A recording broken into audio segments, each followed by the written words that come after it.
Welcome to this edition of the 700 Club. The drama of Senator Jeff Sessions goes on. He was a senator. If he had stayed in the Senate, they wouldn't have lost that Senate seat in Alabama. He comes into Washington. He has his pick of any job he wants, and he says, I want to be Attorney General. And so the president puts him in as Attorney General. Hardly has he gotten that position, then because of some conversation, I believe, at a reception at an embassy, he recuses himself from the entire Russian investigation.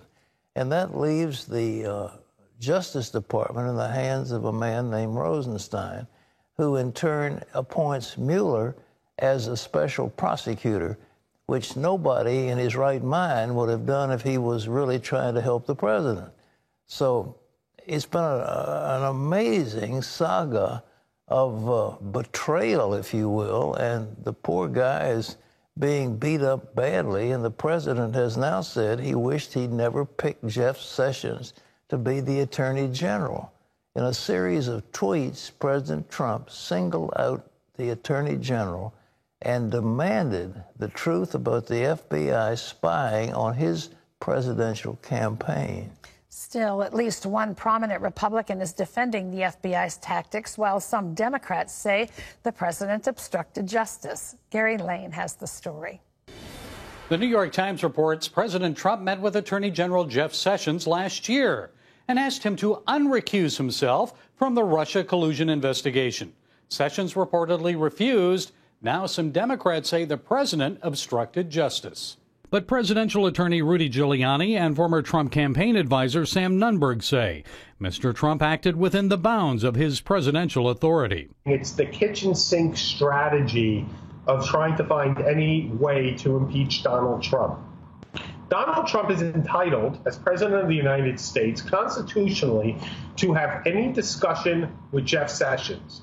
He is entitled to ask Jeff Sessions to unrecuse himself from this investigation. President Trump says the deep state, high officials within the intelligence community, were out to sabotage his presidential campaign. At a rally in Nashville, he referred to Spygate as a political scandal worse than Watergate. So how do you like the fact they had people infiltrating our campaign? Can you imagine? Can you imagine?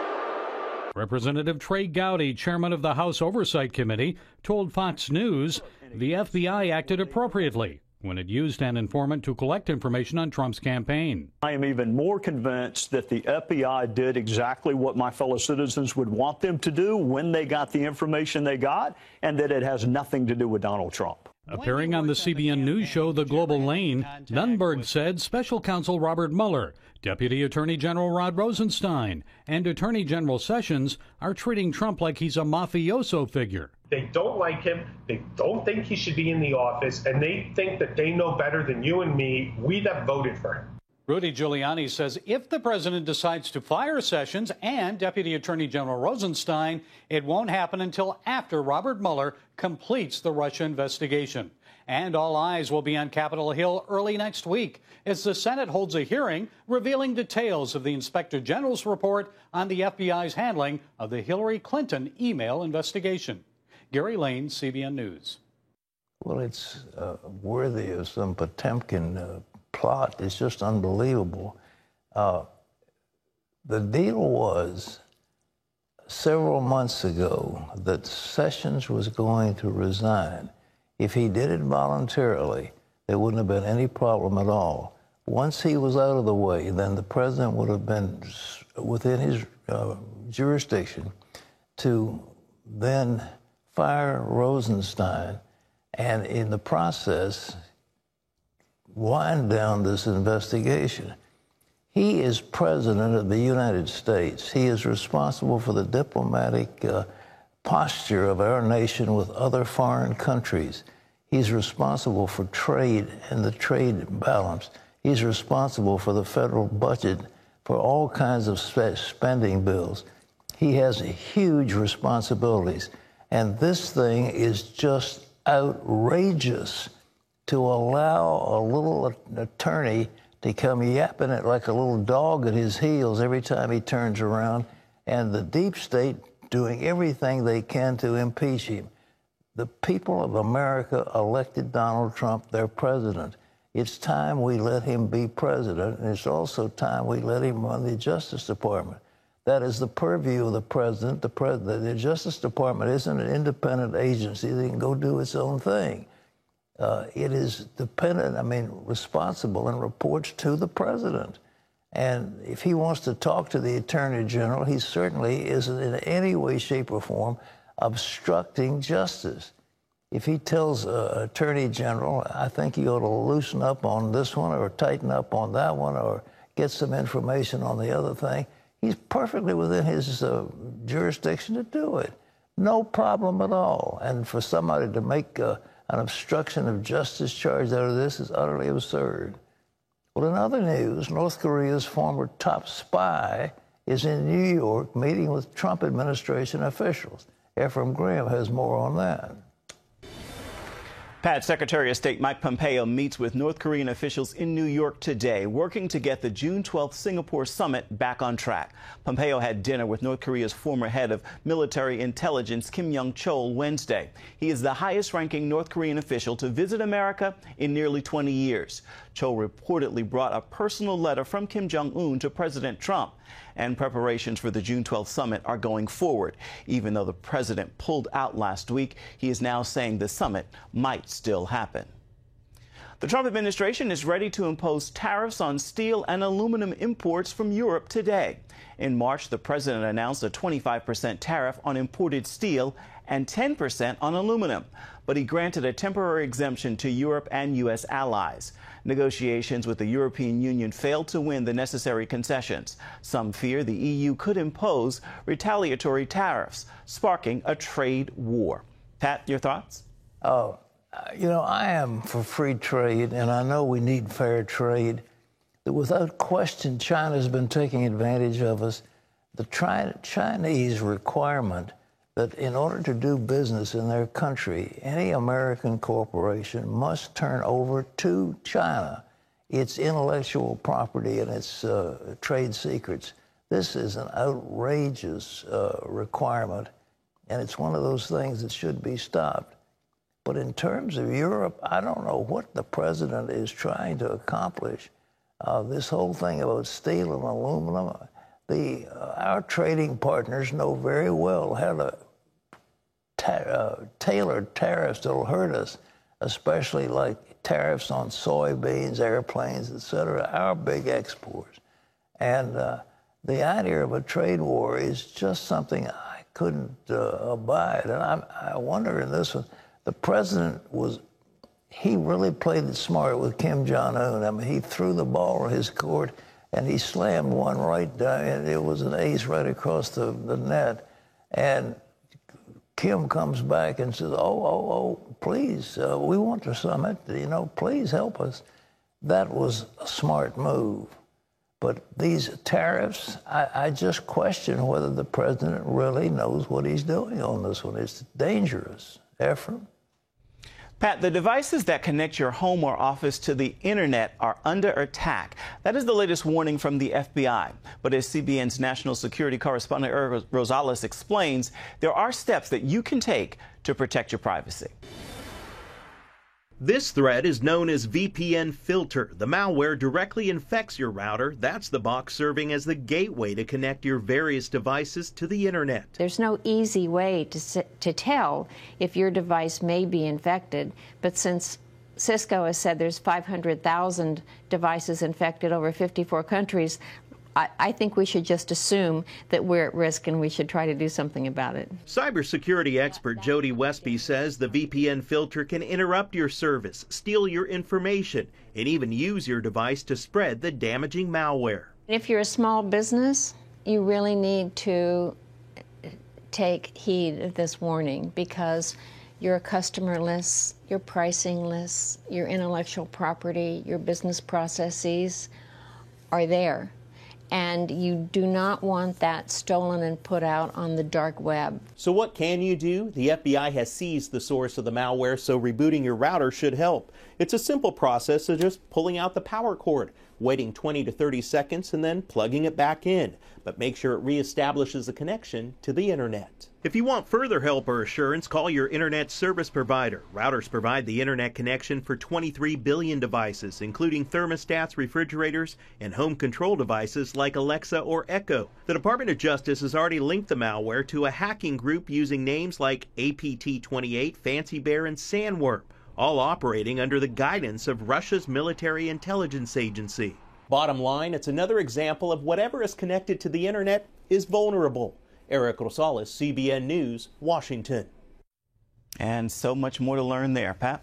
Well, I want to put in a plug for Regent University. We now have at Regent University a cyber range which is very effective in training people how to deal with cyber attacks.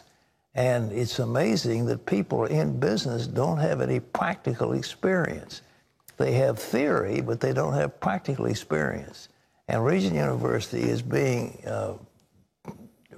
is in discussions with the Department of Homeland Security, the Department of Defense, Department of Naval Intelligence, and several other government agencies which very much want their people trained.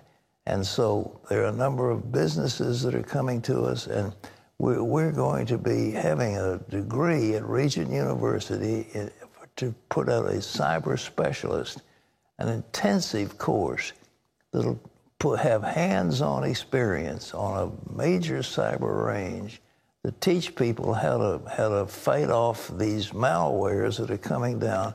And we are under attack from a cyber official, I guess, at the Soviet Union. But it's not just the Soviet Union, it's North Korea, it's China, it's these other countries that are attacking us. And I've said on this program, I say it again, we have NSA, and it's the most sophisticated in the world. And if they come after us, we need to go after them, because we've got more power than they do in this cyber world, and we should not hesitate to disrupt the internet connections of these countries that are attacking us. Efren. Pat, President Trump visits students and families of the school shooting in Santa Fe, Texas today. Wednesday, White House Press Secretary Sarah Sanders' tough exterior softened when a young student journalist asked what the White House plans to do about the school shootings. The mother of three got choked up during her response. Take a look. One thing that affects mine and other students' mental health is to worry about the fact that we or our friends could get shot at school. Specifically, can you tell me what the administration has done and will do to prevent these senseless tragedies? I think that as a kid and certainly as a parent, there is nothing that could be more terrifying for a kid to go to school and not feel safe. So I'm sorry that you feel that way. This administration takes it seriously. Sanders went on to say President Trump will be meeting with his School Safety Commission this week to discuss steps to prevent school shootings. Former Press Secretary Sean Spicer tells CBN News he learned a valuable lesson in his time in the White House. Trust in God, because he has a plan. Spicer spoke with CBN's David Brody about working inside the Trump White House. For Sean Spicer, each day at the White House usually proved to be an adventure, especially under the famous Twitter-in-chief. For the first few days, you're kind of going, holy smokes, what's that ding? Because you get the little notification set. And then you get used to it. It becomes a new normal. He's going to, it sort of became, he was going to be the communicator-in-chief. Something Spicer eventually came to admire about this president. He understands messaging and positioning probably better than any politician I've ever seen. You think he's playing the media to a degree? I don't think he's playing. He understands it.